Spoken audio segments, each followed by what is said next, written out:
शिवितही नाही कोणी, तुटले का गेले फेकून, कोण शिवीत बसतंय आता काय.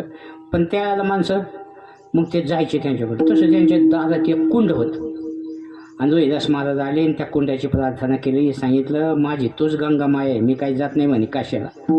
गंगा गंगेत यो ब्रूयात योजनानां शतैरपि मुच्यते सर्वपापेभ्यो विष्णुलोकं स गच्छति. त्या गंगामाईने जसं एक कडं दिलं तसं तू एक कडं दे, तेव्हा राजा येऊन हालत. काय आई वडिलांची पुण्याई त्या कुंडातून पुन्हा तसंच एक कडं बाहेर आलं.